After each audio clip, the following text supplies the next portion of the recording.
Art Barrows. I'm that guy that keeps pestering you with emails. I try to remind people of stuff. You'll get a lot of email from me beginning of the season like this or before the season. Kind of reminders, things that need to be done before the season starts. And Jerry, I know, covered a lot of the administrative stuff for GCVOA, some of the things that you need to know and do before the season starts. And part of it is this. And, you know, we've had people do this that have, that have zero experience with volleyball. We've had others that have been coaches that have officiated with us, some former players and current players that play adult leagues that have officiated with us. We can use all of you, is what I'm getting at. More experience is better because it just makes it easier for you to understand the game and be able to concentrate on those other things that are more peculiar to officiating. But everybody will do fine. The more of these you come to, the more information, the more comfortable you're going to be when you officiate also. Tonight we're going to go over the beginning part of the rule book, which deals with a lot of things like uniforms, equipment, the court, signaling, responsibilities, team composition, lineups, things like that. And then next week, Jerry will have you, I'll still be here, but Jerry will be your instructor, and he'll cover mostly what happens during play. Okay, so actually ball handling, play at the net, different types of things about blocking, about alignment a little bit more, and also about sportsmanship and misconduct. Okay, so that's kind of the plan. The last clinic that we're going to have will be kind of a wrap-up of the whole thing. You will learn how to score keep using the score sheets that we use here in Northeast Oklahoma. It's different than what's in the rule book, so if you haven't read scorekeeping in the rule book, don't. Okay? That's one thing you don't have to do. Does that make you happy? Mm-hmm. All right. So, you know, before we get started, since we're talking about rule books, how many have read at least like the first half of the rule book already? Yes? Yes? Yes? Have you looked at it yet? Not yet? Not yet? Okay. What is half? Like the first 6 or 7 rules. Okay? All right. That's good, because if you read it first, then we have a little bit more to talk about that you kind of understand. And certainly I'd like you to have at least read through it once, not including the scorekeeping, before this Thursday. Because this Thursday we want to put you on the floor and maybe even on a stand. So you've got to have a pretty good knowledge of the rules to be able to do that. Okay? We're not going to hold your hand for everything. You're going to get as much information as we can give you. We're going to give you as much practice as you can be there for, okay? And by the way, I'm going to ask you before the evening's out which session, early or late on Thursday, you're going to be at. If you want to be at both, that's great too. That gives you more practice, okay? So going to try to do a little audience participation since most of you have looked at your rule book, okay?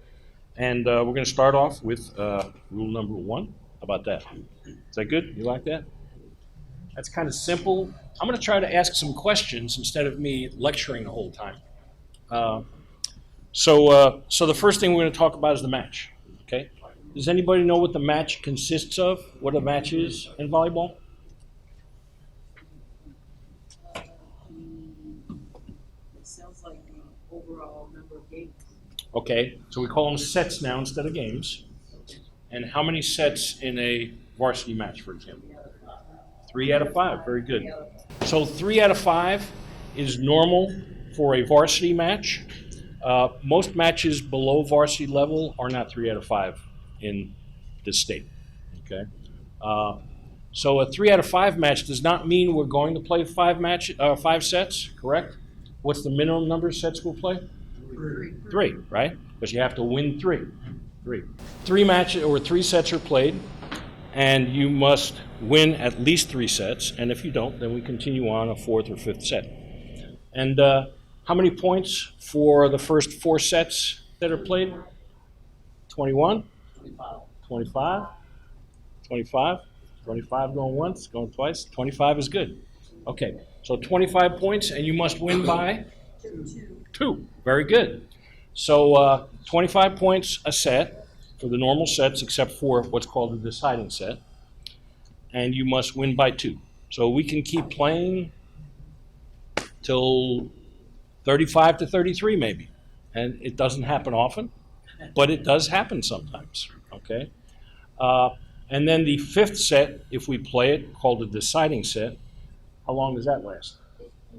15, somebody said. Was that Rachel back there said 15? Very good. So 15 points for the deciding set. And how much do you have to win by on that one? 2 also. Now that's all required stuff for normal varsity one-on-one matches, okay? We play different formats, though, possibly for tournaments and also for lower level matches, sub-varsity, like JV, 9th grade, junior high, things like that, okay? Most of the time, for the sub-varsity matches, we play 2 out of 3. How many points for a set on a 2 out of 3? 25. 25 again, okay? How about the 3rd deciding set? Incorrect. By the rule book, 25, okay? Now, that's not saying they may decide on something else, okay? But when you go to the pre-match conference and you talk to the coaches, the assumption is 3 sets to 25 unless they say otherwise, okay? You can ask maybe the home coach before the meeting, or maybe you can just approach the coaches during the meeting and say, hey, match format is best 3 out of 5 or 2 out of 3, all sets to 25 points. Is that correct, coach, or do you want to do some other format? Okay, so you can give them a choice. Other than varsity. Excuse me? And that's anything other than varsity. Other than varsity, yeah. Now tournaments, they may also do 2 out of 3. Okay, they can do just about any format they want for a tournament. All of that stuff is decided before the first match starts. Okay, and if nobody says anything on that 2 out of 3 that they want to do something different, it's 25. You get to that last set and they say, hey, well, we want to do 15. It's like, sorry, it's 25. That's what the rule book says. Okay, so that's the way that goes. All right, so that's a match. In between sets, we have a certain time in between. Does anybody know what that is? You say 3 minutes? No You more say than 2 minutes? Any other guesses? 3 minutes? 3 minutes. 3 minutes. Okay? So in between sets, 3 minutes unless there is an intermission. Okay? And the intermission is something, again, that has to be agreed on before the match starts. Okay? Dictated by the home team. And an intermission would be an additional 2 minutes during that one break. Okay? And that's between the first and second sets. Excuse me, second and third sets. Right. Second and third sets. Okay. We don't have intermissions on a 2 out of 3, by the way. Okay. Yes? Question, in between the sets, and you said there was 3 minutes, possibly 5 minutes if they don't have. Are they allowed on the court to do Good question. serves? So can the players be on the court during the in-between time? Yes. He says yes. He says yes. Yes? Okay. Yes. Very good. You read your rule book. Very good. So anyway, so yes, they can be on the court. They have to be on their side of the court. They may have balls, volleyballs, but they may not send the volleyball across the court. So they can actually warm up with balls on their court if they want to. Don't see it very often. Usually they're just meeting on the team bench area and taking a break. Okay. But during pre-match, we do have what's called a captains and coaches meeting or a pre-match meeting, okay? And that's where things are discussed concerning maybe rule changes, other points you might want to emphasize as an official.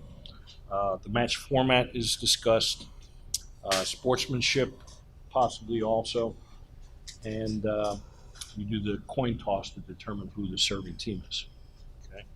And by the way, on a regular varsity one-on-one, the home team chooses their own bench. So they decide which side of the court they're going to start at, and the visiting team calls the toss. Okay, and we'll go over that a little bit more later on outside. Okay, suspension of game. Do we ever suspend a game? Do we ever stop a game in the middle? Why would we do that?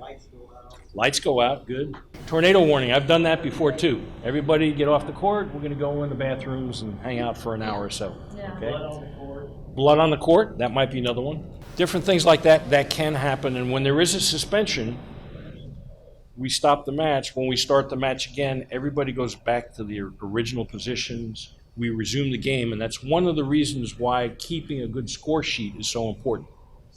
Because if the score sheet is right, you can tell what position everybody's in, who's got serve, at what point of the game we're at.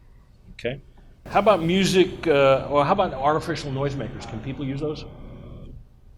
Horns, megaphones, electric megaphones? No? None of that stuff, okay? They can play music and they can have announcers in between sets, before sets, but not during play. Also during timeouts, I think you can do that too. Let me make sure of that. Yes, during timeouts too and warm-ups. Okay. All right, the court. Let's just sketch a court on the board. So let's say this is our court area. Okay. So what do we call these lines on the sides? Baselines. No. Sidelines. Darlene says sidelines. So these are sidelines. Okay. And down the center over here, who knows what that's called? Center line. Excellent, Vincent. Okay, so here's the center line. That's where the net is, correct? Good? All right. These back lines over here, what do you call these?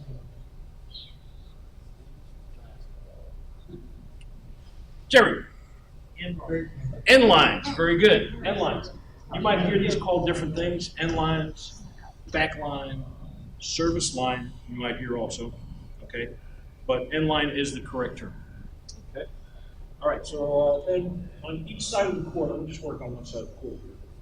You have another line over here. Okay? It's about 1/3 of the way back from the center line. Okay? Does anybody know what that's called? Yeah, attack line. Attack line is the correct term. 10-foot line is what a lot of people call it. Okay? Because it's 10 foot or 3 meters from the center court. Okay? And that 10-foot line is important for what reason? What do we use that 10-foot line for? Does anybody know? So we'll talk later about positions, but if you're a back row player, you have certain restrictions of what you can do forward of that attack line. Okay? Likewise, at the beginning of the play, at the point of contact when the server hits the ball, everybody has to be in their correct positions, and this attack line is part of that definition, okay? Whether or not you're a front row or a back row player, okay? Once the ball starts moving, then everybody can move. And you can move pretty much anywhere you want on the court, but where the restriction is what kind of contact you can make with the ball, and things like that, okay? All right. How about back here? Well, what's this area back here? You know what that area is called? Serving area. Service area. Serving area or service area. Very good.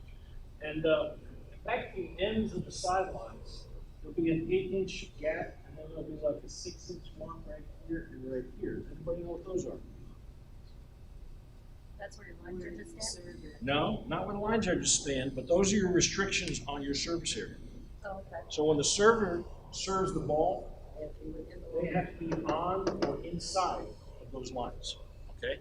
But anywhere back here, okay? So a server can be here, server can be here, server can be way back here, okay? Any of those places are good to serve the ball, okay? All right.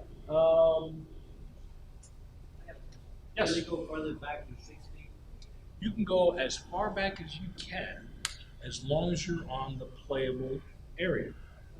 So that's another definition. Does anybody know what the playable area is? Right before the change in surface. Very good, very good. So any place outside these boundaries are considered part of the playable area, as long as, one, there is no change of surface, or two, interfere with another court, or any other kind of obstruction, right? Yeah. So if there's a bench here, no good. Right. If there are bleachers over here, that's where the playable area ends, is those bleachers, okay?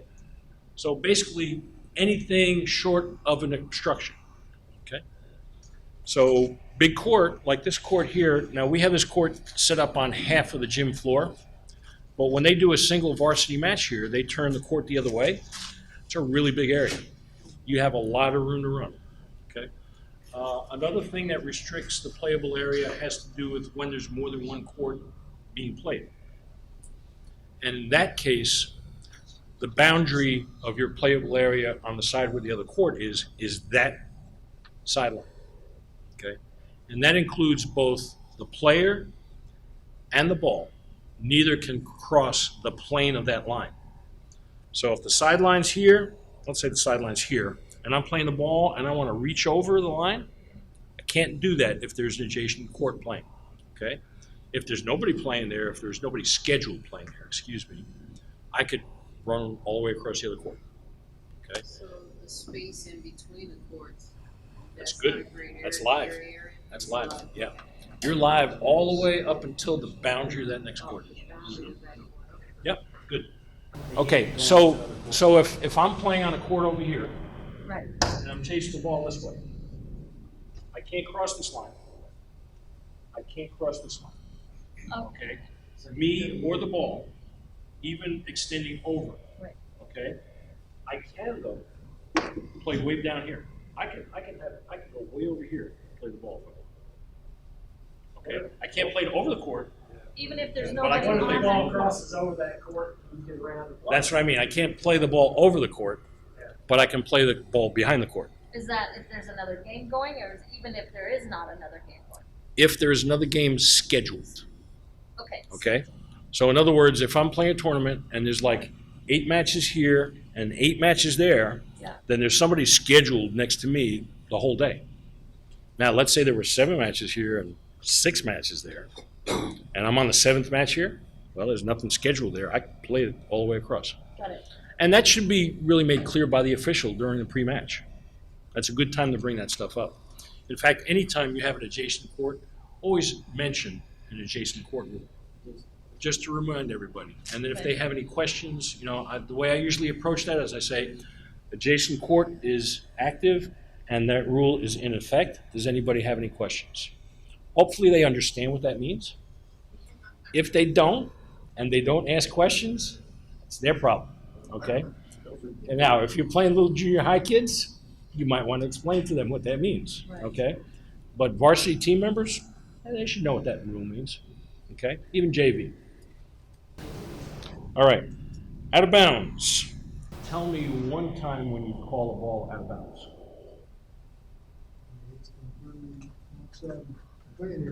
And it touches the floor. Yeah, that's out of bounds, right? Okay. Anything else? Another instance that we would call a ball out of bounds, miss? Touches the stand, that's good. Yeah. Yeah. Anything out of bounds would still be out of bounds. Yeah, so- if it touches anything that is out of bounds, yeah, sure. If it touches a non-team member, like somebody that's off the court, okay, but it didn't interfere with play, that's out of bounds. Still out of bounds. Yeah. It's not playable. Somebody else has touched it. Yeah, but if there's nobody there, in other words, if the ball comes shooting out this way and there's somebody standing over there and it bounces off his head and all my players are over here, it's out of bounds. Right. Yeah. Now, if I've got a player running to play that ball and that person's in their way, then that would probably be a replay. Okay? Because it would be a playable A possible ball. playable Yeah. situation. And it's basically an interference by some other than a team member. All right. Also, touching the ceiling overhead on the other side of the court or on the way across the court. Okay? So if I play a ball and it shoots straight up in the air, Okay. hits the ceiling, comes back down on my side of the court, It's playable. you can play it if you have a second or third hit. Okay? But if it hits the ceiling on my third hit, it's out of bounds because it's done.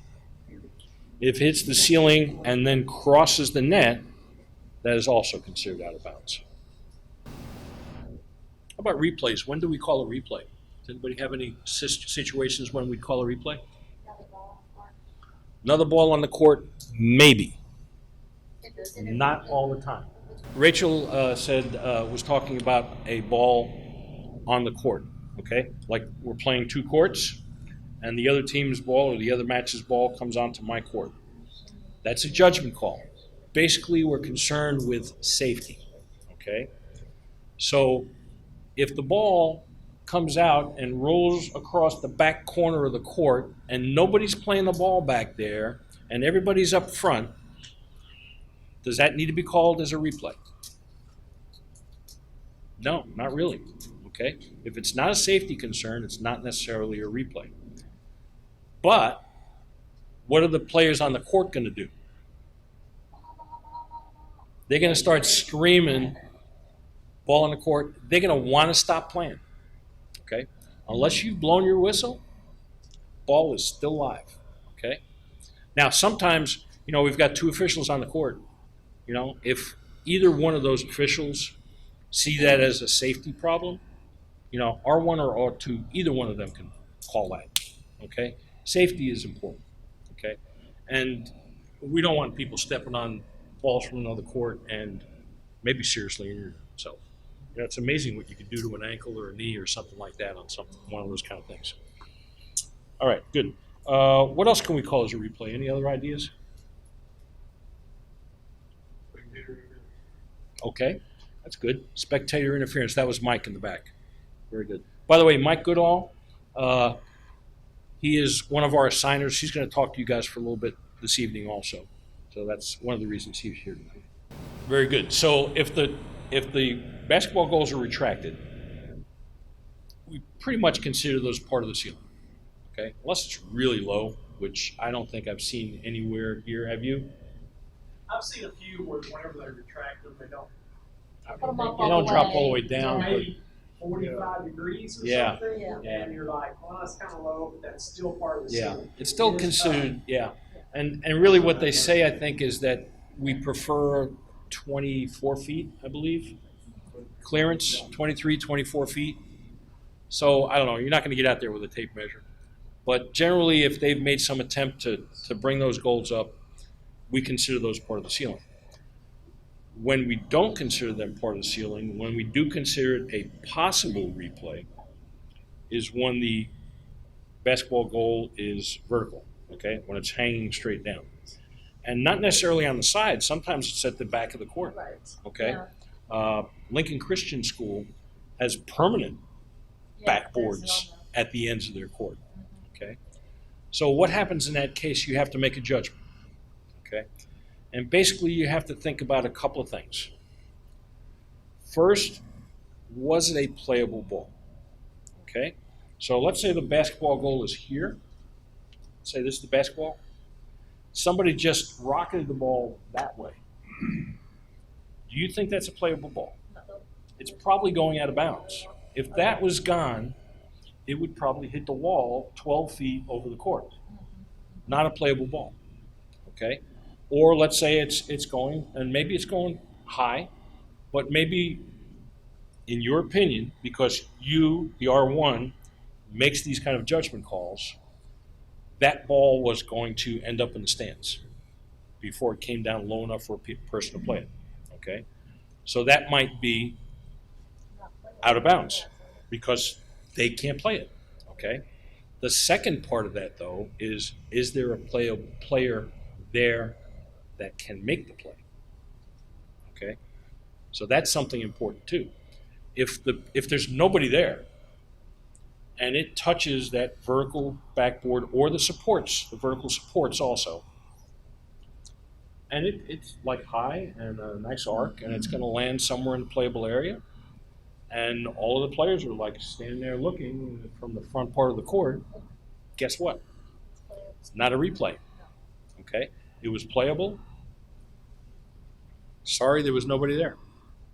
Now, if there was somebody there to make the play and it touched the backboard, then it would be a replay. Another time you might call a replay, too, is when two faults happen at the same time. okay? Doesn't happen very often, but let's say both players charge the net from both sides at the same time and, in your judgment, made contact at the same time, okay? There's no way to tell who was at fault first. If you can tell who was first, then certainly call it. But if they did it at the same time, then it's a replay. Equipment, the ball. Okay. When you read your rule book, there's a lot of detail about the net, about the ball, but really there are only a couple of key things that you really need to know. I mean, generally, you expect the net equipment out there to be legal, okay? You know, if you're gonna keep track of the size of the lettering along the tape on the net, that's not our job, okay?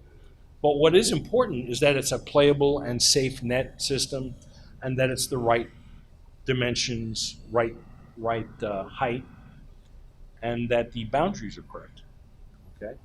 So that we can play a match and be able to follow the rules, okay? Because if the right markings aren't there, then it's hard to follow the rules, okay? So let's talk about the ball a little bit. What kind of things do we want to ensure about the ball? So the inflation, okay. So what's the inflation amount that needs to be for a volleyball? But the actual range is 4.3 to 4.6. Oh, On my gauge, I've nailed it at 4.5, and I know I'm in there, and I know that even if my gauge is a little bit off, it's going to be within range, okay? So 4.3 to 4.6 is correct. I like 4.5. You know, you make your choice where you want to stop there, okay? All right, so that's one thing is the ball pressure. What else do you want to make sure about the ball? Coloring. Okay, so what about the color? It can't be solid white. No, actually it can be solid white. Okay, so that's one option, is it can be completely solid white. What's the other option? But yes, it can be a combination of three colors, so a certain portion of that ball has to be white. How much of it? 1/3. only, oh. Okay, so 1/3 of the panels needs to be white, okay? And then you can have either one other color or two other colors. Yeah, it makes sense, doesn't it? Yeah.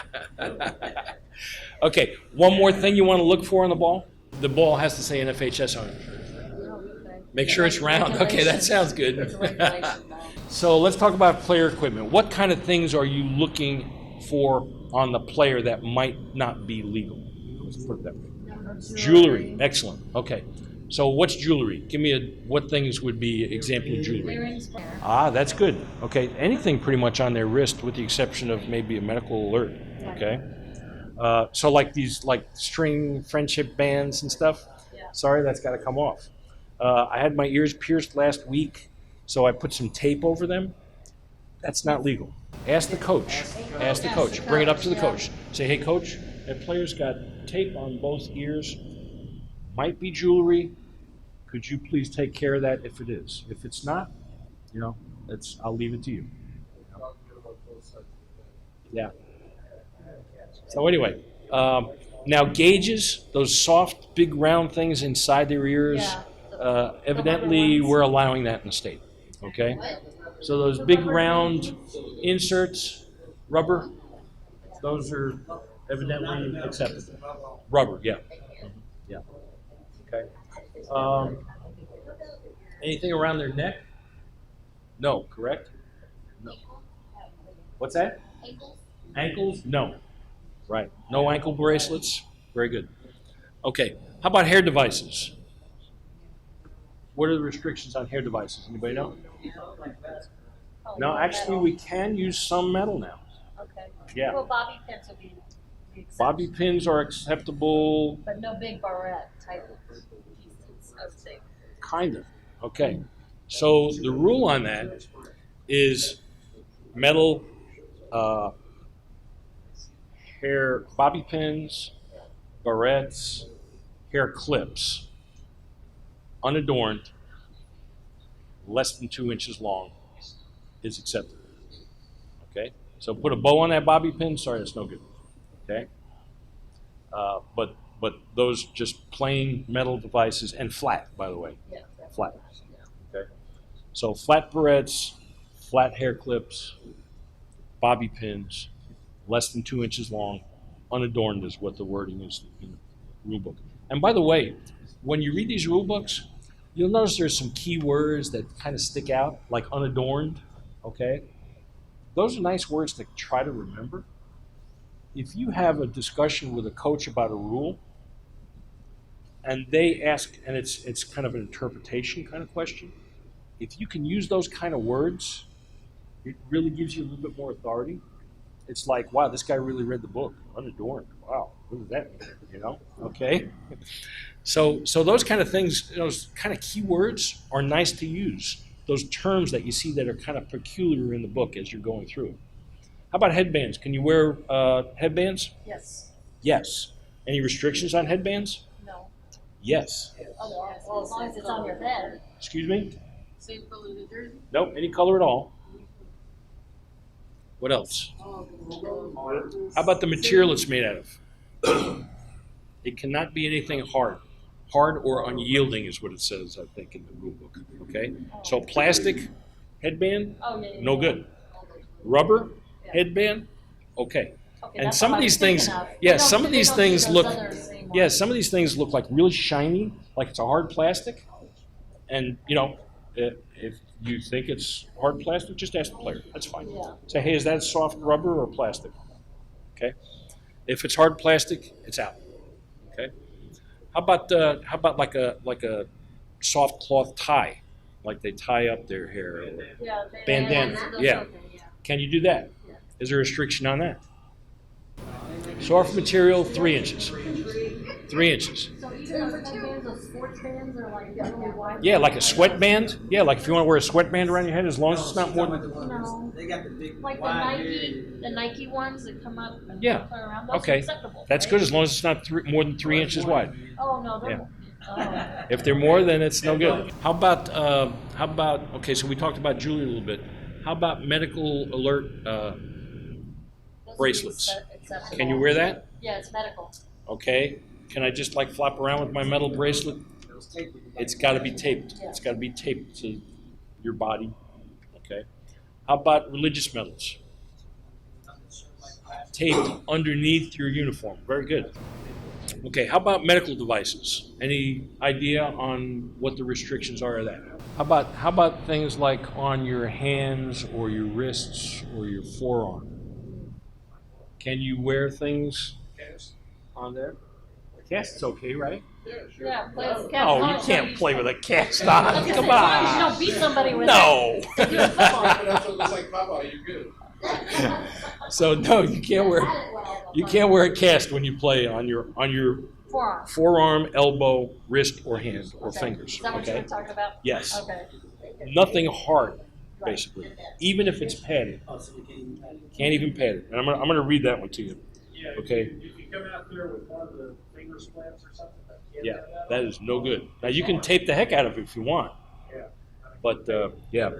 So what it says is a guard, cast, or brace made of hard and unyielding leather, plastic, pliable soft plastic, metal, or any other hard substance shall not be worn on the hand, finger, wrist, forearm, even though covered with soft padding.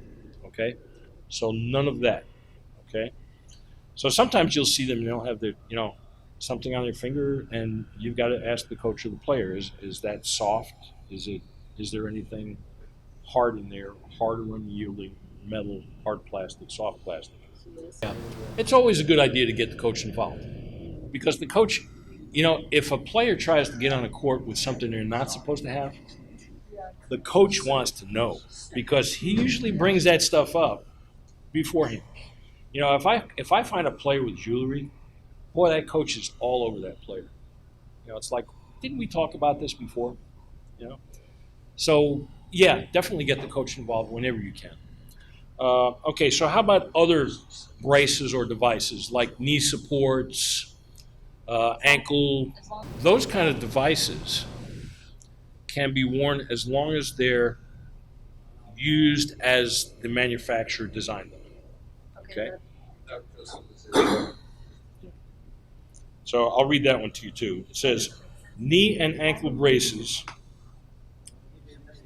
So it says knee and ankle braces, which are unaltered from the manufacturer's original design production, do not require additional padding.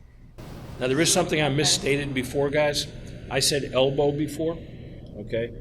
So hard or unyielding items like guards, cast braces, etc. on the elbow, upper arm, or shoulder can be worn, but they have to be plated with closed cell, slow recovery foam, no less than a half an inch. So casts Okay. are acceptable. Yeah, so they are acceptable elbow or higher, but they're not acceptable forearm or lower.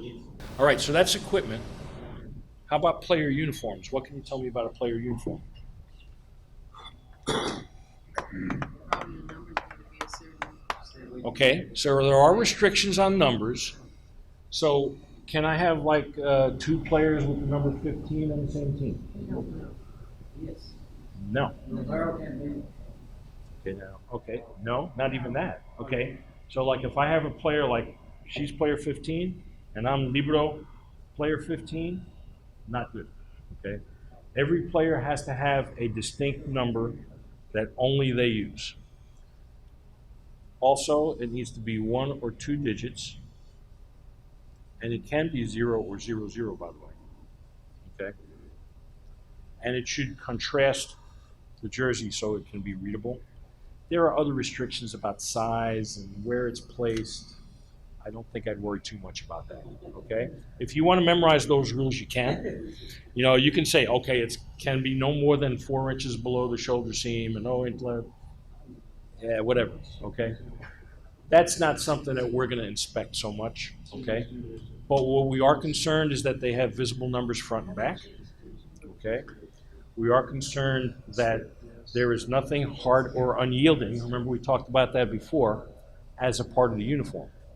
Not including the libero. Do all the players have to wear the same shirt? Yes. Almost. Similar, right. Sometimes you'll see that. Sometimes you'll see, you know, a player that plays varsity and JV might have a little different style, or maybe that team just doesn't have the money to buy. You know, they bought new jerseys, but they didn't buy new jerseys for everybody. Right. That's okay. They should be similar color. Okay. All right. How about shorts? Do those need to be similar color? Yes. Similar color to the jersey? No. Does not have to be. No, but Okay. they need to be Do all the uniform. players have to have similar colored shorts? Okay. Do they all have to wear shorts? Can somebody wear shorts and somebody wear long pants? So, no, there is no restriction on that. Okay. So as long as there's a similar color, shorts, compression shorts, regular shorts, gym shorts, running shorts, skirt, pants, culottes, any of those things are acceptable as a mix on the court, okay? That's okay, and it has nothing to do with religion, okay? Here's a thought. Yes, sir. The high school rule book is written with 2 defaults in mind. So if you run filters, as you're thinking about how to interpret rules, safety and participation. So whether or not it's dark blue, dark navy, colored, or just slightly off, who cares? Yeah. Play on. Safety issues, more stringent, is where high school goes as the default. You gotta realize there's 3 or 4 different rule sets: club, college, international. High school is restricted in safety policies and participation oriented in everything else. So if you're not sure, run those 2 filters, take a good stab at a guess, and you're probably gonna be okay. Good. How about undergarments? Can I wear an undergarment under my jersey and have it exposed? Long sleeves? T-shirt, Yeah. long sleeve T-shirt. Yeah, that's fine. Yeah, you can expose that, but that undergarment should be similar color to the jersey. Okay. Okay. So if I'm wearing dark green shirt, predominant color, I can't have my white T-shirt hanging out. It's got to be green Okay. or. Same thing with undergarment underneath the shorts or whatever other bottoms they're wearing. Okay, should be of similar color. Okay, let's talk about colors. Okay, can you have more than one color on your jersey? Generally, School color. doesn't have to be, but yes, you can have more than one color on the jersey, so that's okay. Now, let's talk about the libero. Okay? First, does anybody not know what the libero is? Raise your hand, don't be embarrassed. Okay, all right. So the libero is I'm not a sure what relatively functions. new position in high school sports. It's been around for a while, especially in international. It's a defensive specialist. And the libero can replace players of the back row, kind of almost in an unlimited fashion. There are some restrictions, okay? And they don't stop to do that. They just come in and out during a dead ball.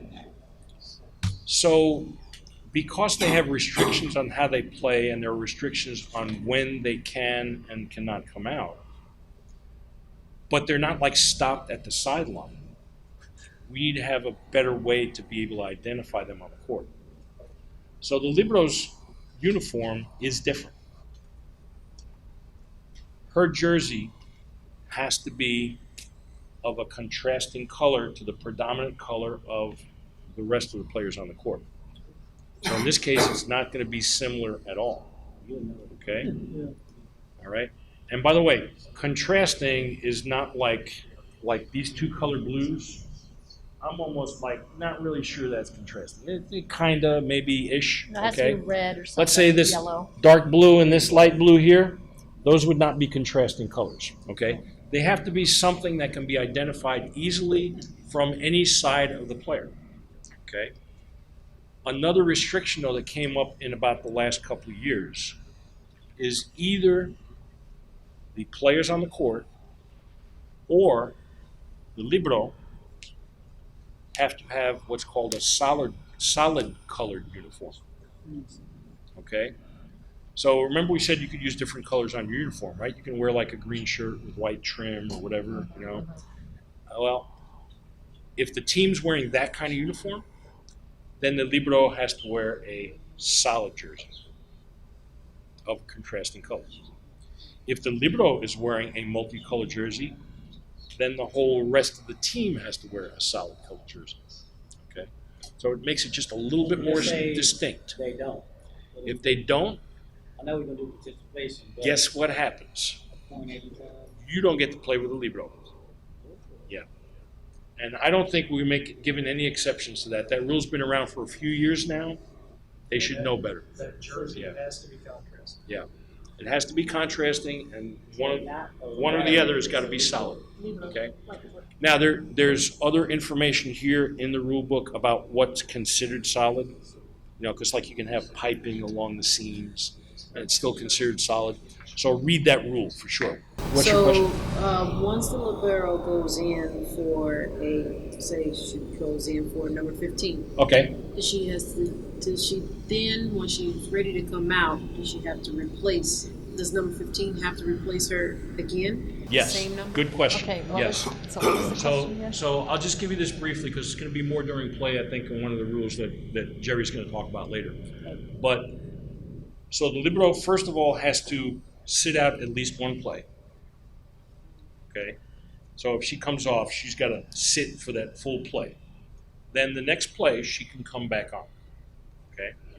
She must come on for one of the three back row positions. Right. Okay?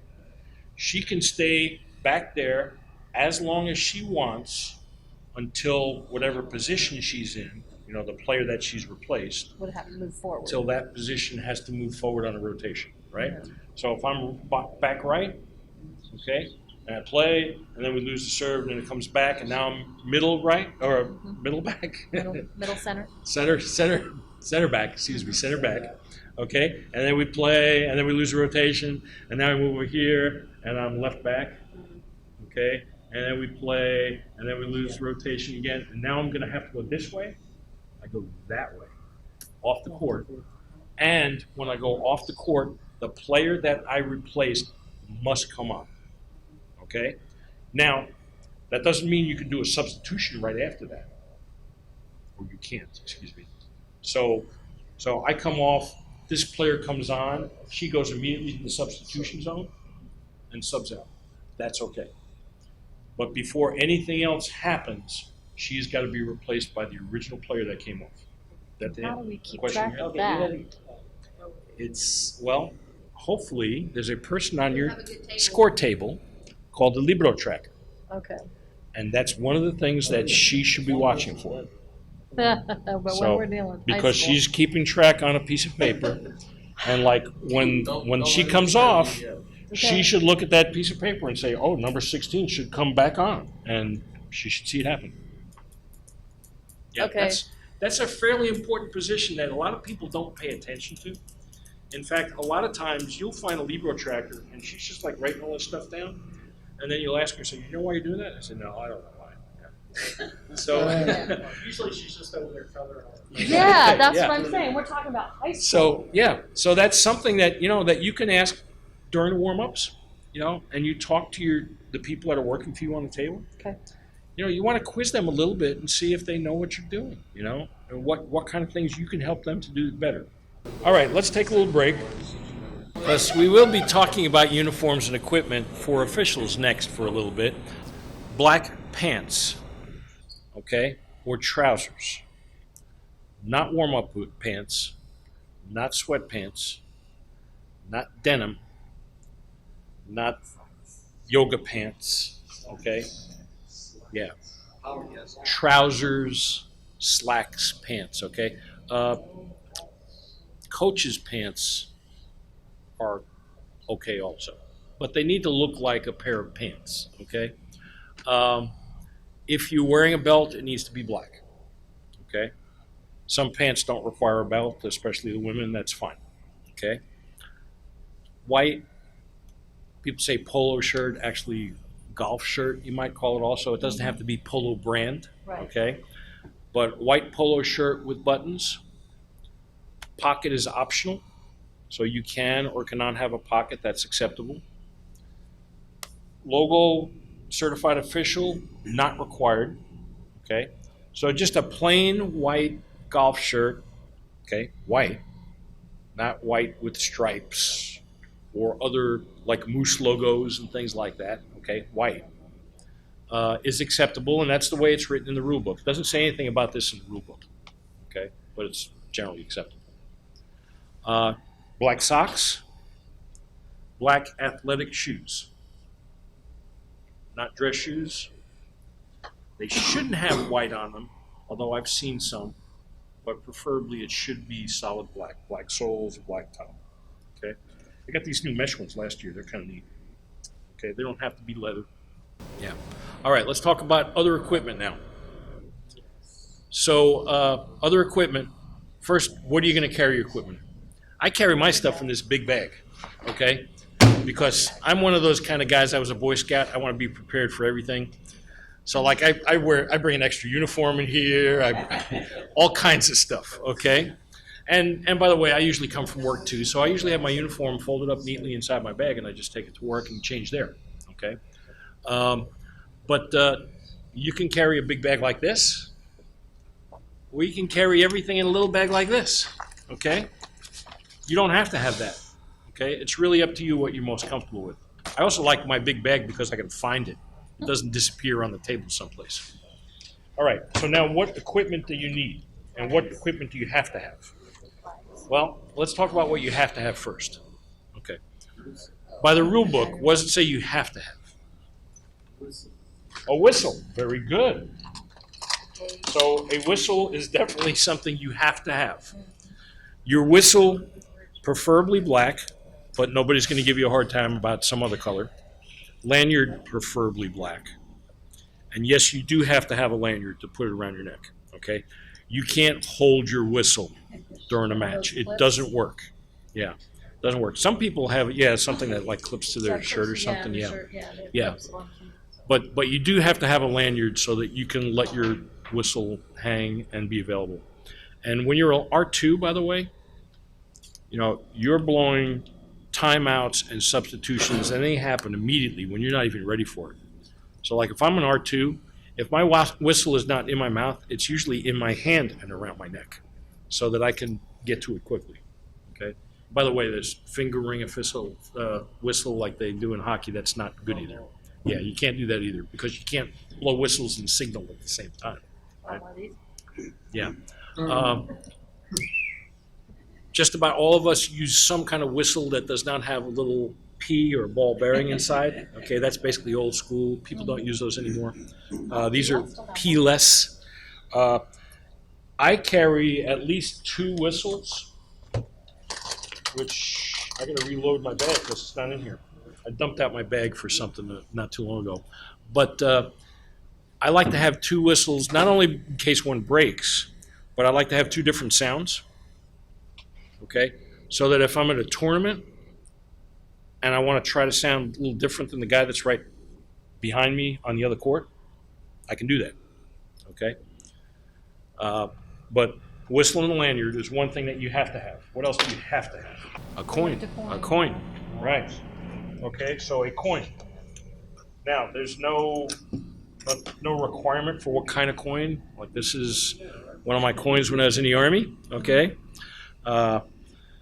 Just make sure it's a coin that you can be able to tell what's head and tails pretty easily, and also something that you can toss and not lose pretty easily. So a penny or a dime is not a good choice, okay? Even a nickel is kind of light, okay? If it's a little bigger and it's a little heavier, it's easier to toss and it's easier to not lose, okay? People have different methods of tossing the coin. Okay, try that again.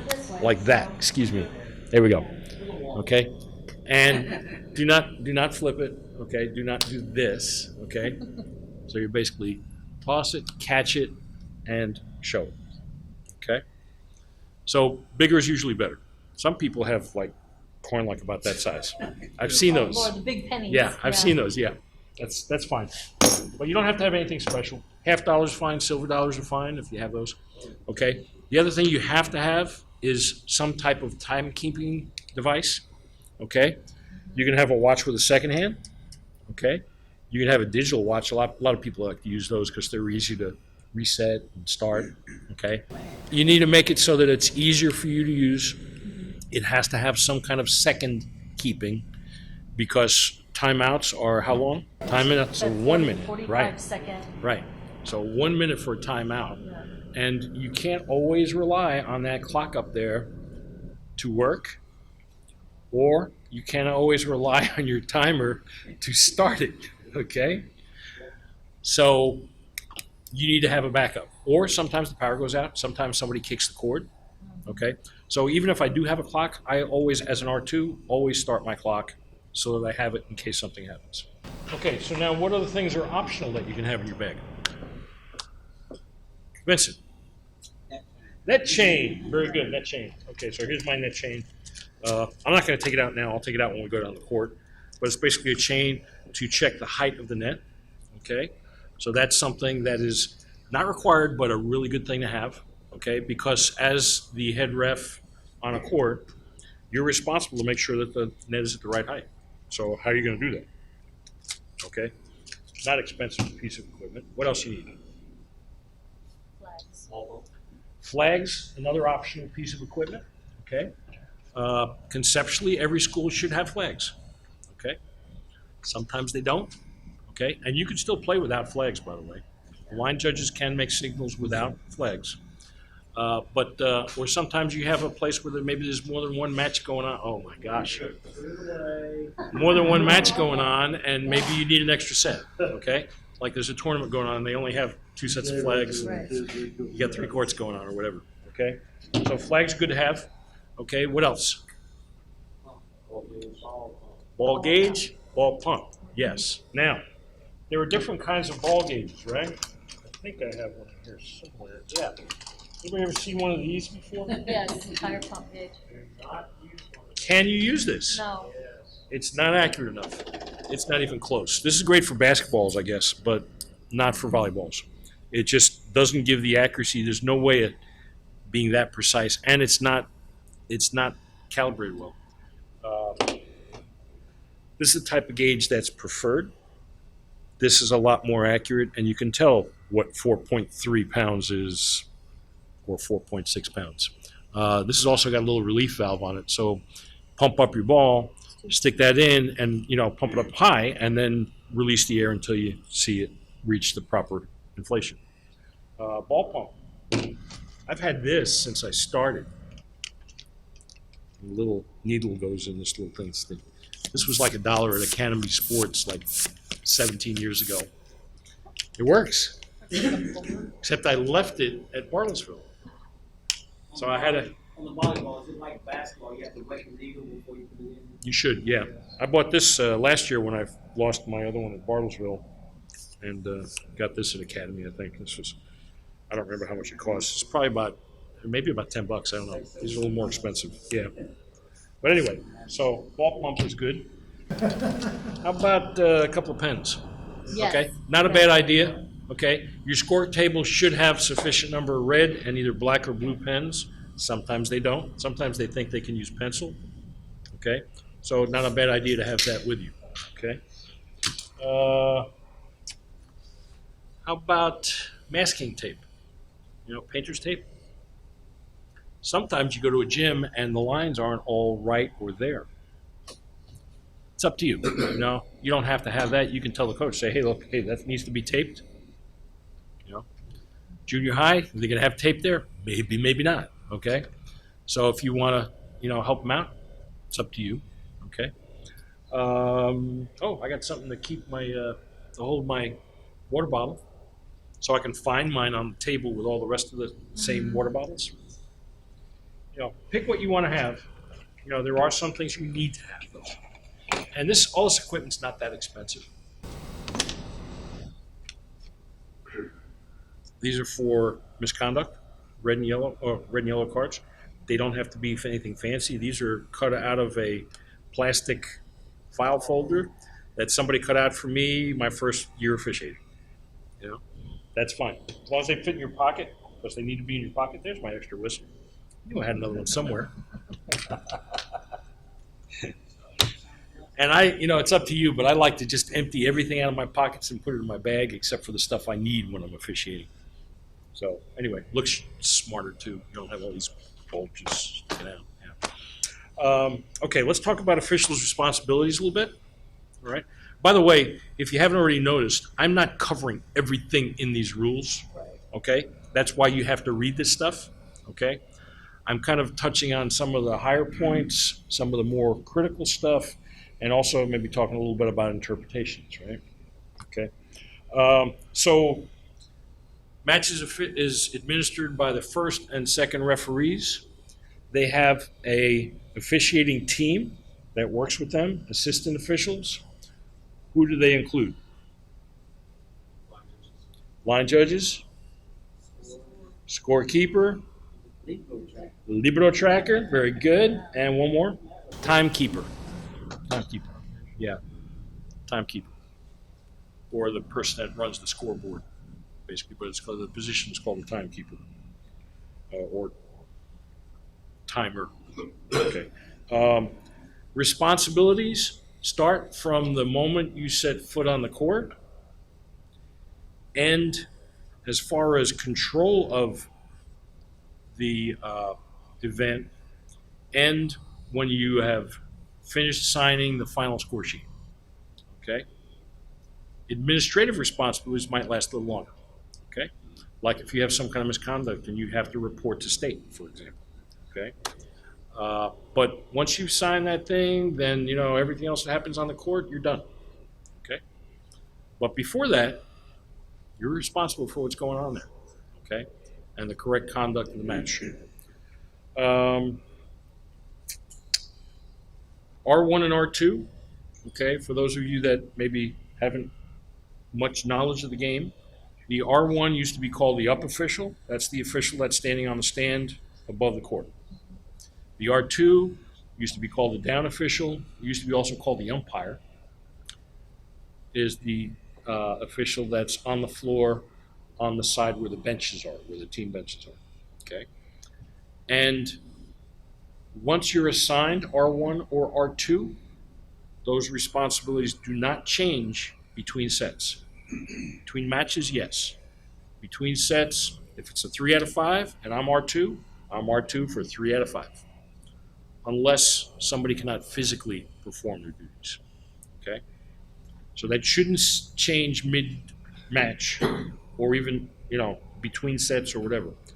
Except, this is camp, When we practice here, we're trying to give everybody a chance to practice. That doesn't count, okay?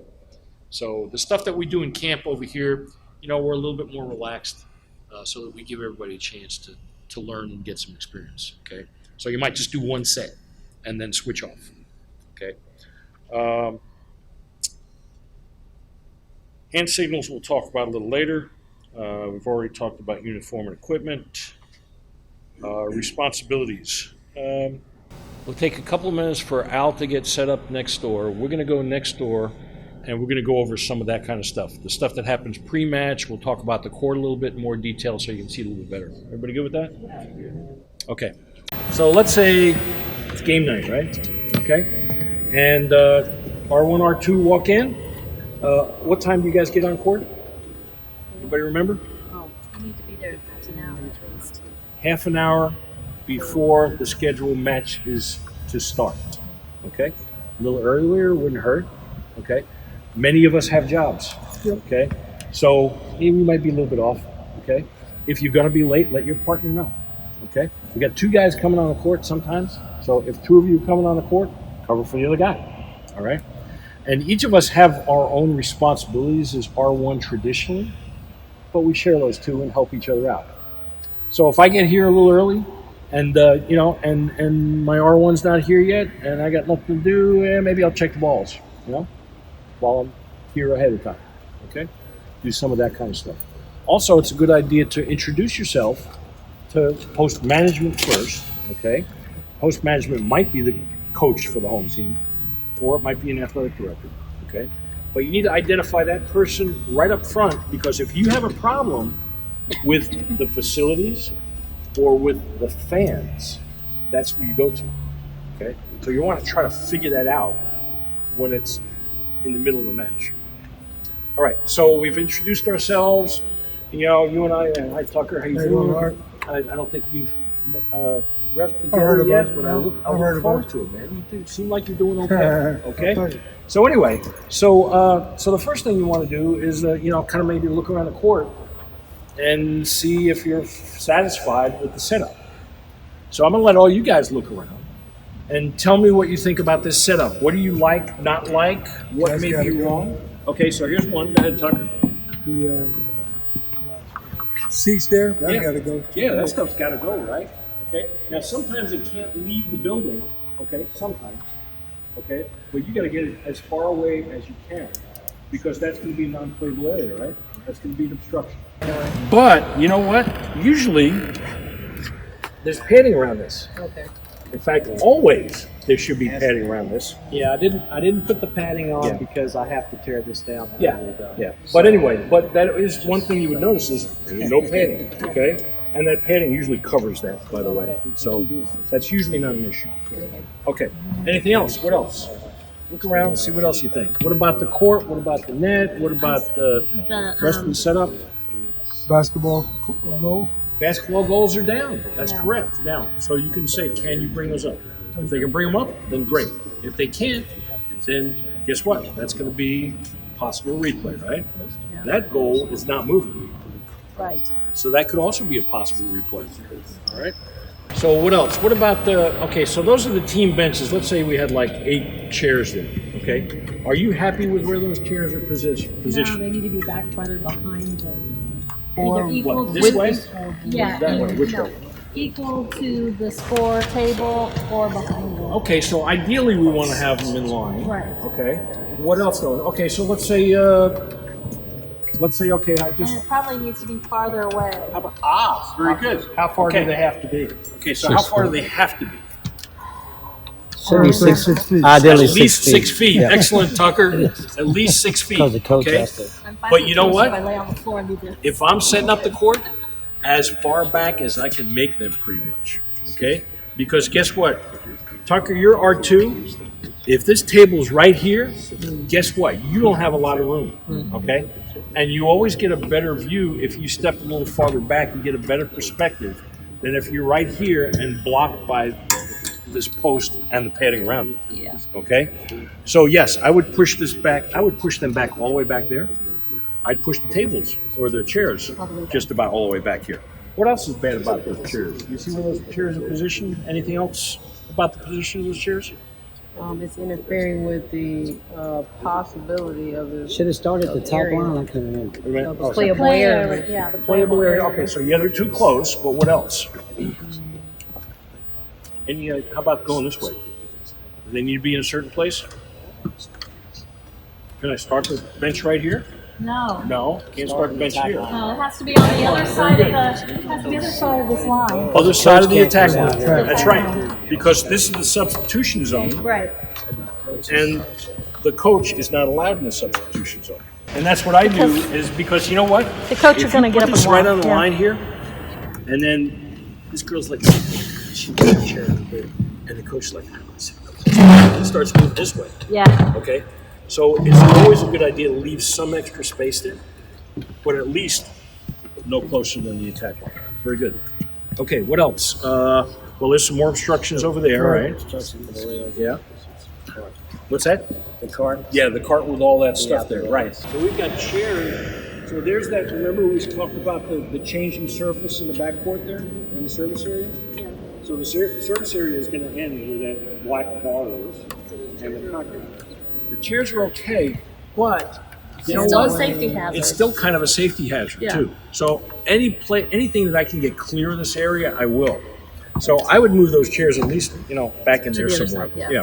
Because a player can be running back, and after they've played the ball, go The straight into momentum, there. yeah, the momentum. Yeah. Yeah. So that's an important thing too. Safety is really important when we're doing this kind of stuff. Okay, how about this antenna? You guys see where this antenna is set up? Yes, but it doesn't have the padding on it or the sleeve. The strap. Okay, they don't all have sleeves. This one's a little different. This one actually clamps Clamps. here, right? And like attaches there. Okay, Mm-hmm. so that's okay. Okay, but what else do you think about that antenna, Vincent? It's not outside the line. That's right. The antenna is the beginning of the outer bounds. Okay. So it needs, yeah. it needs And to the be inside edge of the antenna needs to be in line with the outside edge of the sideline. You guys notice anything else different about this antenna?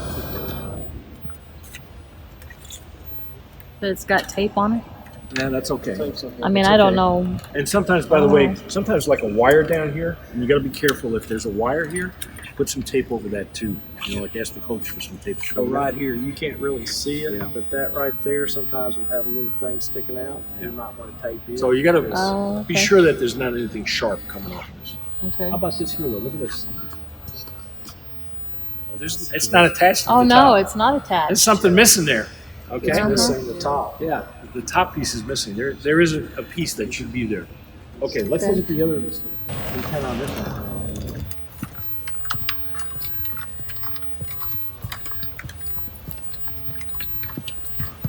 Okay, so what do you think about this antenna? It's on backwards. It's on backwards, so that the strap is in line with the tape, the boundary, and the antenna is on the outside. The antenna should be on the outside of the strap. Okay. I'd say 80% of the time I go out on a court, they have these kind of antennas, they have them backwards. At least one of them. So Should you watch change for it? that. You should change it, right? Yeah, you should Okay. change it. Sure. Or make them change it if you want to. So this I is all the usually- pregame stuff we need to do prior, 30 minutes So prior this to is get to the before match? anything happens, right? You come on the court, you inspect the court, you set up the chairs and everything the way you like them so that you don't have to do that while they're sitting and have all their equipment there already, okay? You check the net, you check the antennas, we're gonna check the height of the net. Okay, so this is a typical net change. And I usually have to pull this down so I can reach, okay, because I'm a little guy, okay? And this net is actually, what? No, it's actually, very low. Depending. Depending on the type of play. This full length, all the way to that bottom bead, is men's height. Okay. This bead, the bottom of this bead on my chain, is women's height. Okay. Okay. So when I put my chain down, the bottom of this bead should touch the floor. Okay. And Now- what's the variance of it? I couldn't remember. Good question. So first we start on the center. Okay. So start in the center of the court. And at the center, it should be correct. Okay. There should not be any variance. Now, if I got a 1/4 inch, I'm not going to kill myself with it. Right. Okay. So this is obviously low. So we need to tighten it up. Okay. This is probably the most common, where you get a crank like this, and it just goes on like this. And as you tighten it, it should raise the net. Catching this.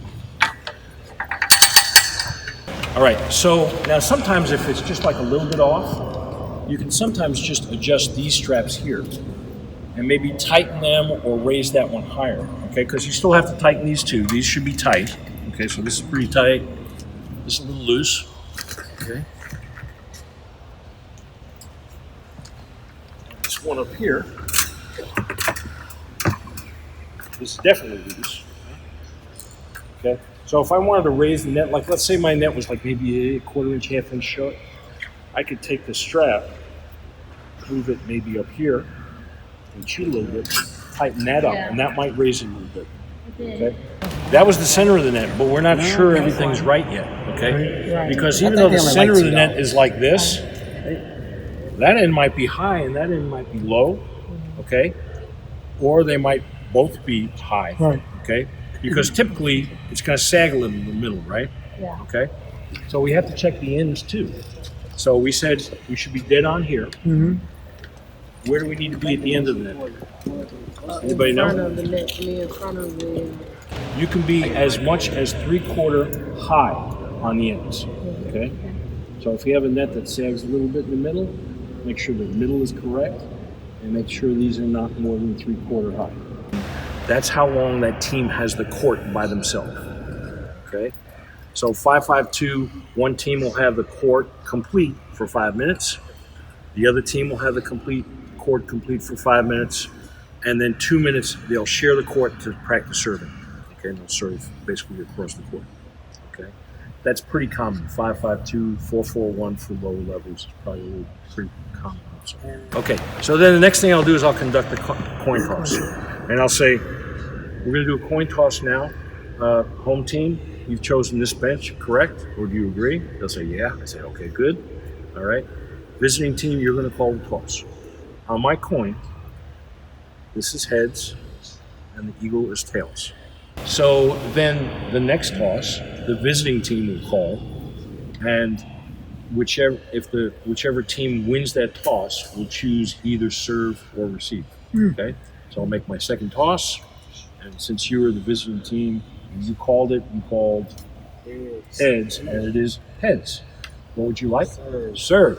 So you serve. You're receiving. You will get the first warm-up. If you serve, you get the first warm-up. Okay?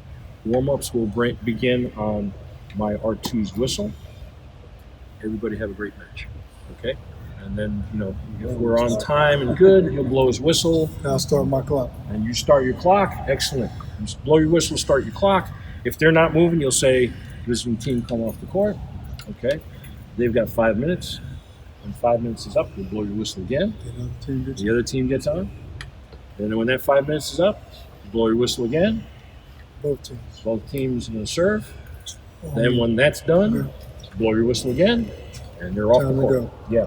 Okay. And well, after the warm up, you basically so after the warm up's all done, sometimes there'll be opening ceremonies.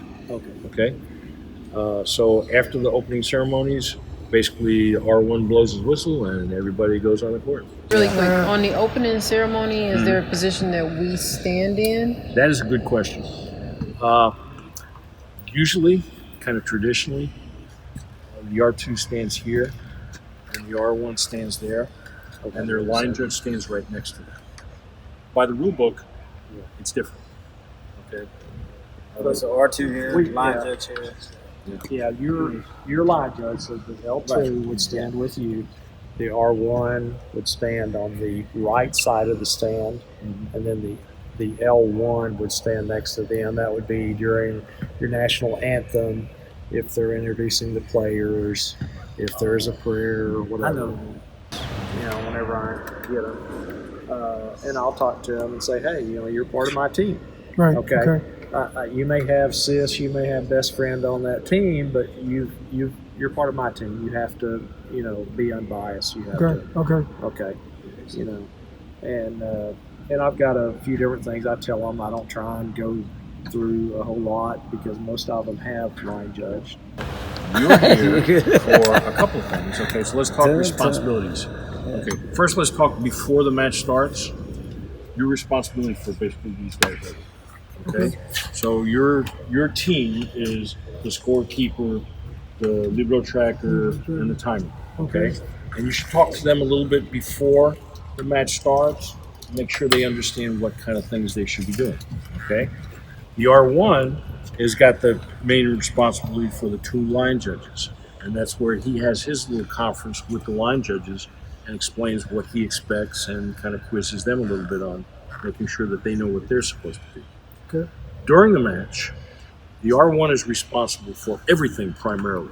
Okay, he makes a judgment on everything. He can overrule anything. So if a line judge calls it in or out, he can overrule that. He can see that? Yeah, you can see it. Oh, yeah. You can see that. Okay. Now, me personally, if I'm not sure, I'm going with the line judge. Okay. But if I see the line judge call it and I clearly say, no, that was not out, that was in, I will make the signal for whatever it should have been, and I'll just do a little bit like this, okay? Like my call. Okay? And then people understand, like, okay, he overruled the line judge. It's okay. Happens once in a while. Hopefully not more than once or twice a match, okay? But on occasion.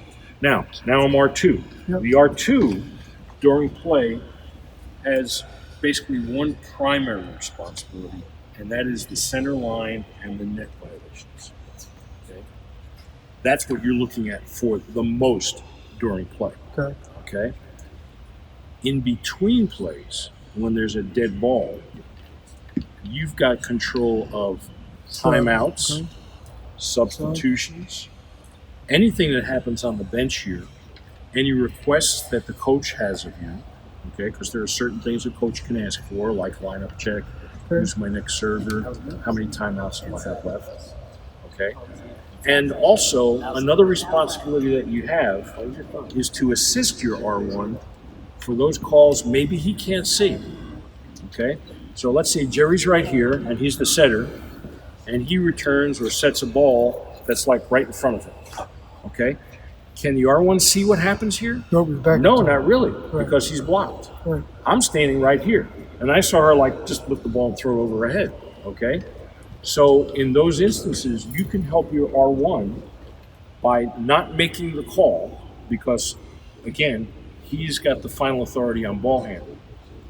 But you can give him what's called an informal signal, which you'll read about in the casebook. And for like an illegal hit, that would be this, okay? You do it kind of discreetly in front of you. You don't wave your hands around, okay?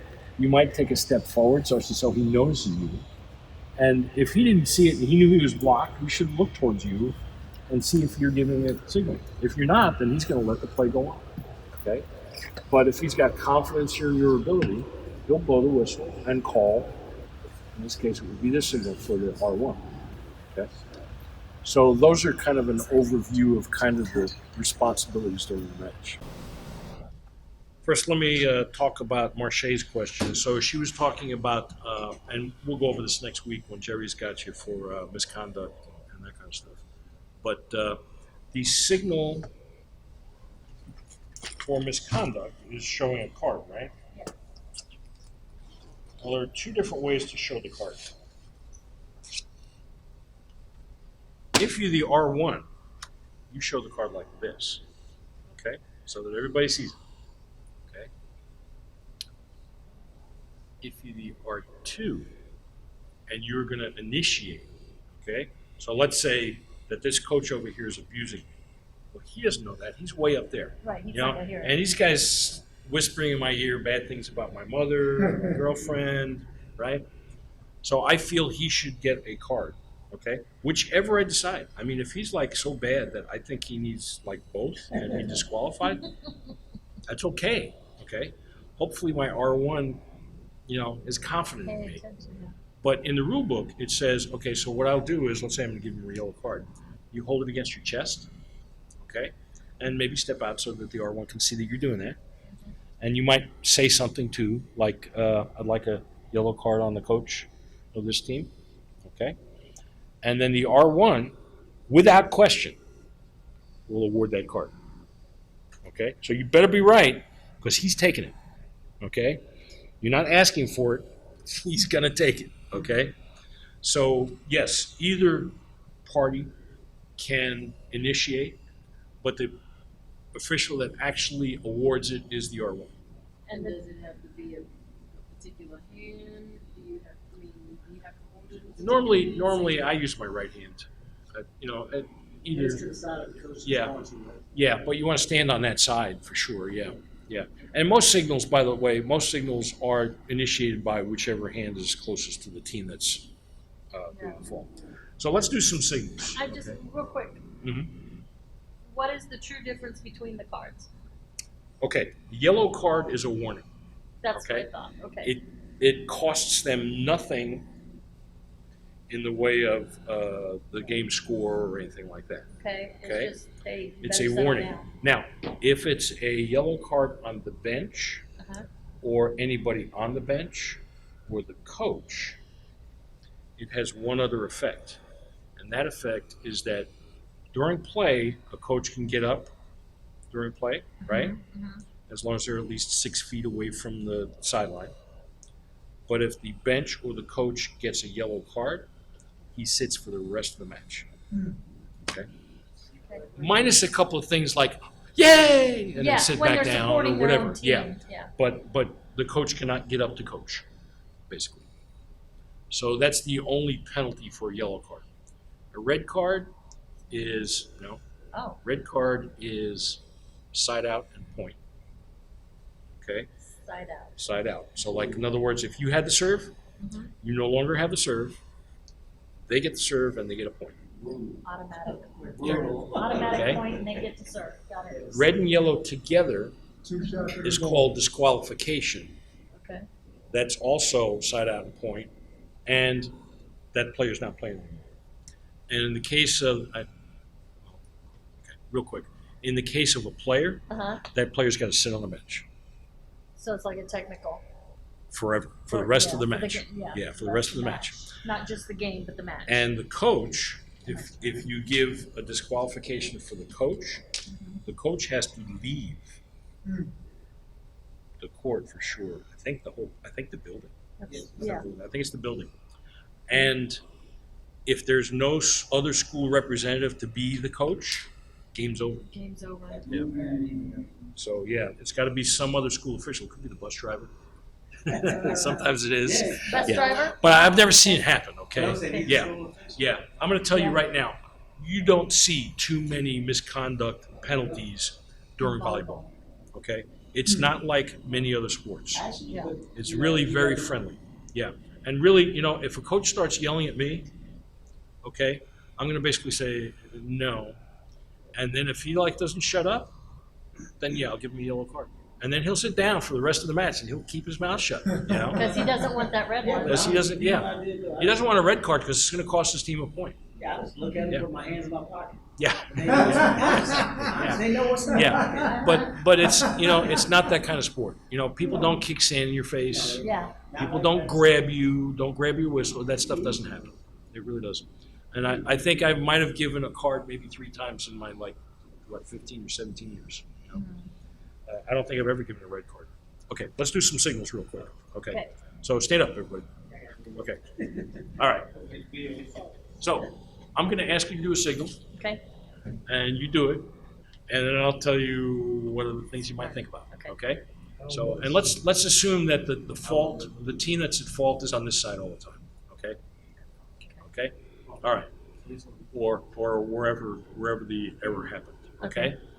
So, you ready? Yep. Okay. So, first one is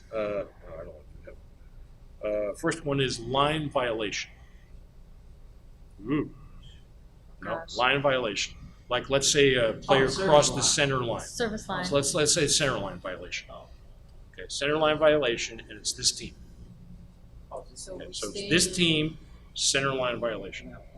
so we're okay. gonna stand on the side of the ball Right, and then point to the center. right. Okay, so you're going The to center use the line. hand. So first, you're going to use the hand that's closest to the side that's at fault. Right. So your left hand, my right hand. you point to the center line with your finger. Oh, With your not, finger. okay, Okay, center line. So if you're standing here, it's over there, right? Yeah. okay. Okay. So we wouldn't. I'm just doing the other signals right now. Okay. Okay. So yeah, first, yeah. So basically, be point, center line. So fingers. Right. Yeah. In the case of the R2, no, this hand. This is the team that's violating. Okay. Oh, team that messed up. This team messed up. Okay. So you're standing on the side of the net if you're the R2, And this is the net. and you're pointing to the line under the net. Okay. Okay. Good. Yes. All right. So now, if it's a foot fault for a serve, that's also a line violation. Same signal, only I'm pointing to the service line. Okay. Okay. Good.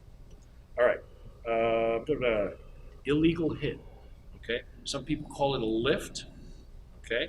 Or a carry. Okay. That would be the shirt. That would be that the street signal Right. for the R1. But if you're the R1 making the signal, It's this. or the R2 that's mirroring the signal, right, Mm-hmm. it is this. Mm-hmm. Okay. Fingers together and join, right? And you're just going to lift up your hand to about head height. Okay? All right, good. All right. Delay of service. So in other words, the server took more than 5 seconds to make a serve. What's the signal? No? No? 5 seconds. Okay? Okay. And all of these things, when you raise your hand up, you want them to be about head height. Okay? So about even with your head. Okay? All right.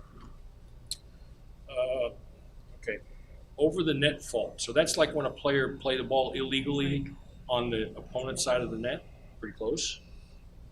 Okay? It's basically like this. Oh. Okay? Okay. So you're just taking your arm like this.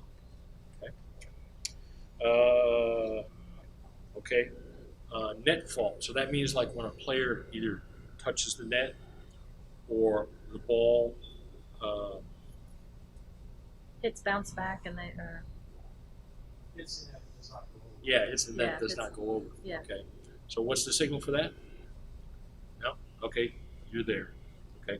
So straight out, oh, straight out. fingers extended and joined. Okay. And again, you can do it on the side where it occurred. Okay. Don't touch the net. Right. Just straight out. Straight out. So if you're the R2, you just take a step to that side. You just put your arm straight out. Okay. All right. Actually, the R2 would only award side. The R2 should not hit on a net, on a serve ball into the net should not. That's correct. That's correct. Sorry. Yes. If the ball served into the net, the R2 does not make that signal. All they do is forward side. Okay. This is a legal. Okay. So a legal back row attack. So what that means is, we know that if you're a back row player, there are certain restrictions. Okay. Mhm. One is attacking the ball when it's completely above the height of the net. You follow through and it crosses the net and all that stuff. Sometimes it looks like, hey, she really shouldn't have done that, but maybe in my judgment, the ball wasn't completely above the height of the net when it was contacted. So it's legal, and I want to make sure that everybody knows that I saw it and like I made a decision. Right. Okay, because I could just let it go, and that's fine.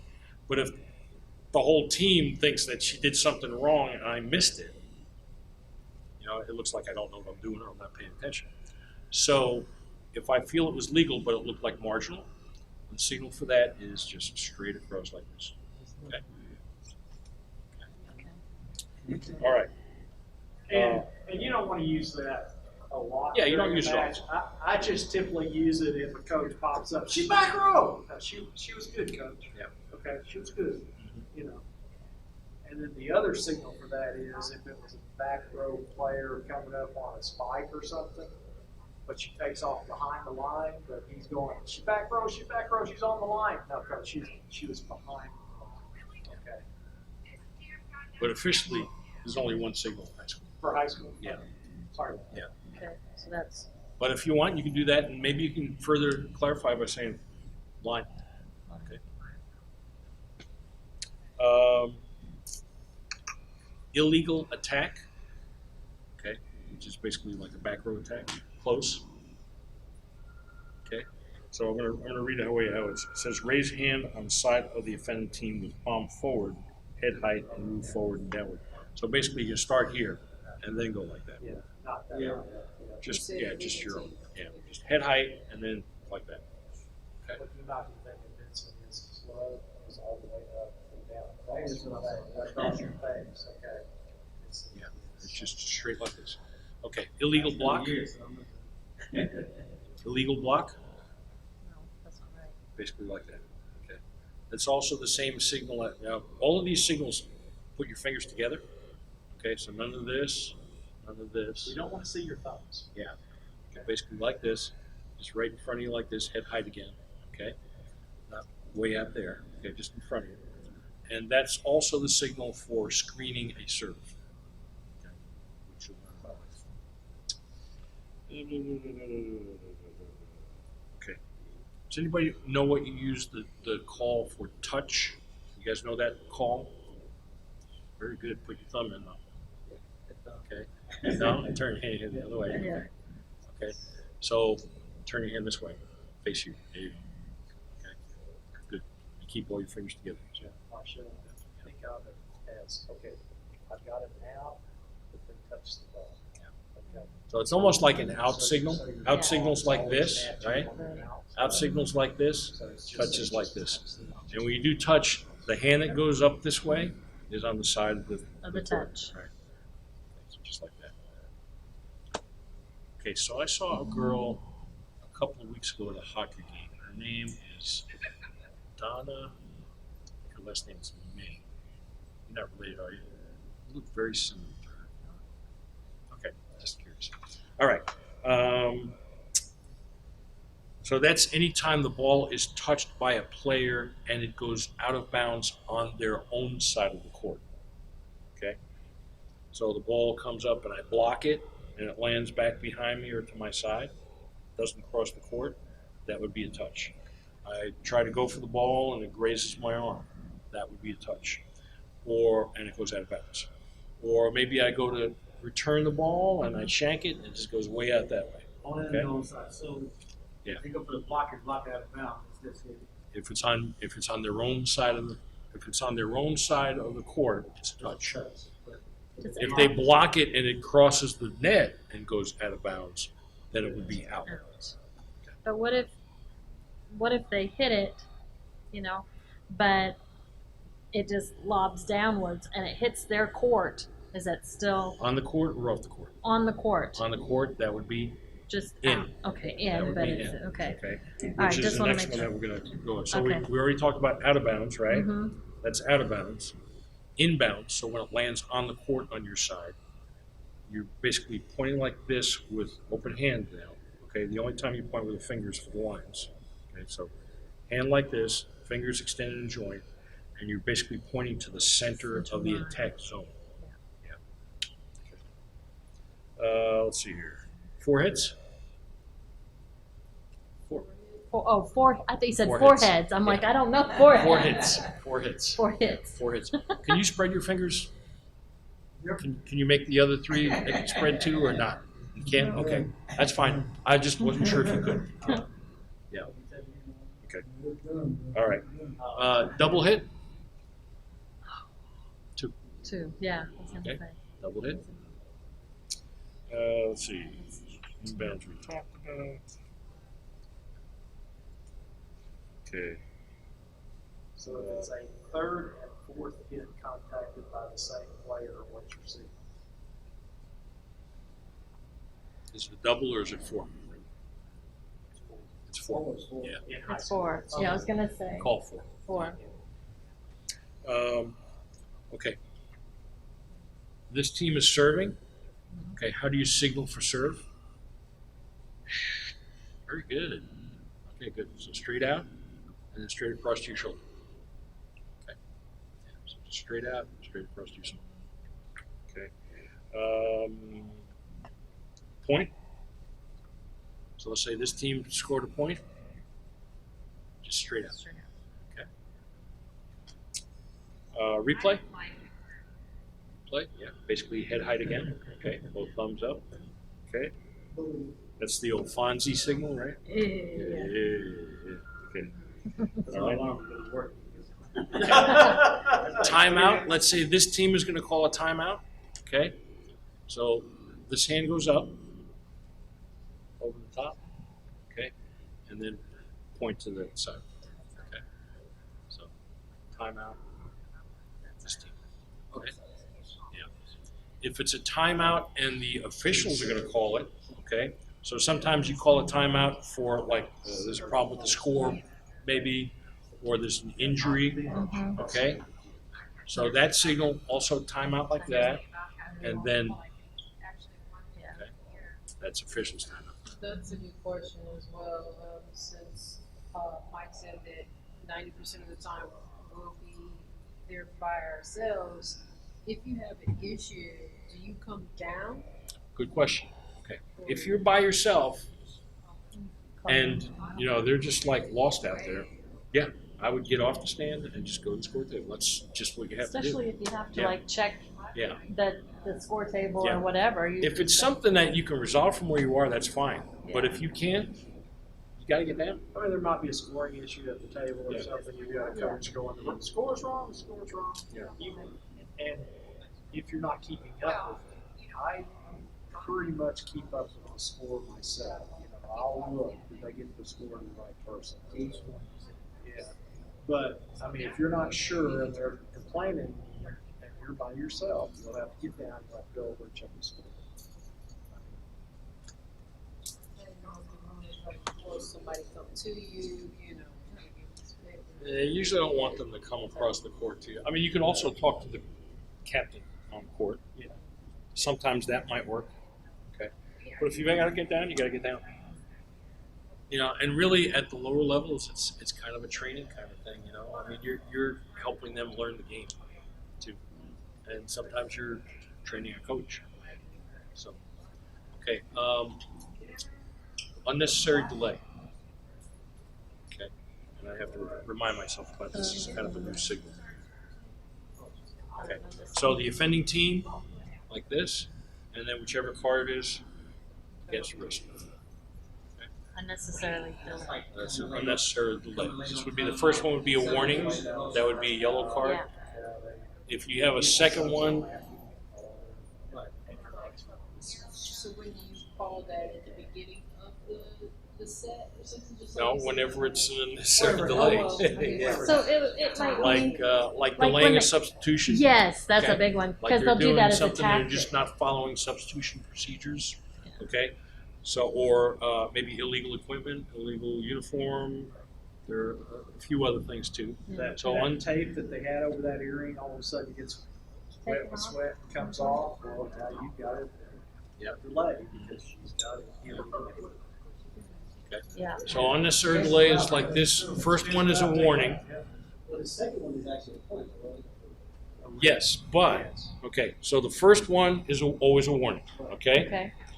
The second one Third, fourth. in the same set, not the same match.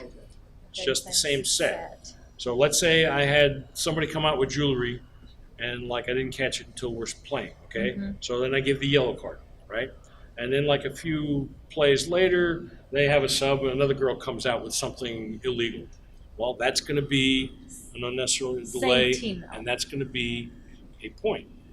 What'd you say? Same team. though. Same team. That'll be a point. Now, okay, so now that set's over.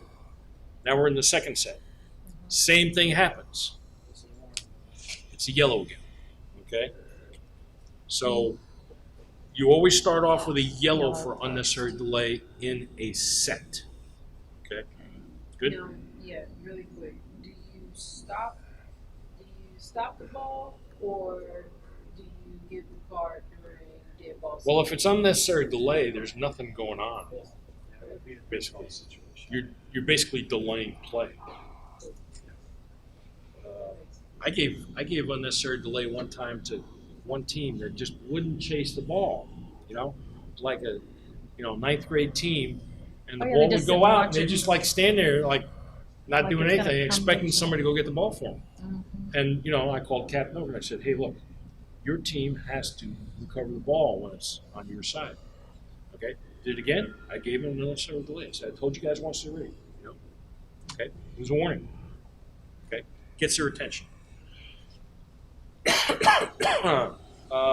End of match. Well, End of match. is there a point?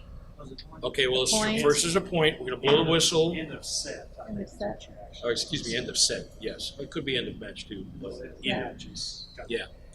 End no, of- still going to be the same signal for end of Set. end of set or Okay, match. so you So, get we're the gonna point. Blow the whistle. Point. Blow the whistle again. Again. End Here. of set or Set. match. Okay. And then- If it's end of set, then the next signal is going to be rotate. I'm going to blow my whistle again. Rotate. Okay, so your hands are open? Open. Open, palms down. Yeah. Now, college guys are going to say fist, maybe. Okay. But officially in the rule book, it's Uh-huh. open. Okay. Which reminds me, there's one other signal we didn't talk about, and that's substitution. Again, open 2 Open. times is what the rule book says. Okay, so you don't have to keep, Keep going, just Okay. twice. Just 2 Just times. Just. Okay, that's all you have. Yeah. They'll sit there and do this. Yeah. Well, if I'm bored. Yeah. So just 2 times. Okay. And then hopefully there's going to be a player waiting there to be substituted. The player should not go onto the court until you authorize them. The way you authorize them is you signal this way As an R2. as an R2. As an R2, yeah. As an R2. And if That's they the outside do, hand. then If they go off before, blow your whistle, sir. Come back. I did not signal. I did not put you on the court yet. Whatever way you want to say it. And if they continue to do it, if they continue to use improper substitution protocol, Uh-huh. then you can get them. You can give them a delay. Yeah. I would warn them a yeah. time, Yeah. Maybe again. maybe 2, Yeah. but if they do it a third time, Yeah. you're getting ready. You got it. So on a sub, you're going to blow your whistle and signal, and then you're going to send them forward. Okay. You might have both teams. Okay. Still the same signal. Okay. I might say wait, signal them forward, And then, and then signal up. But anyway, I was so thank mad you, they all everybody. ran left.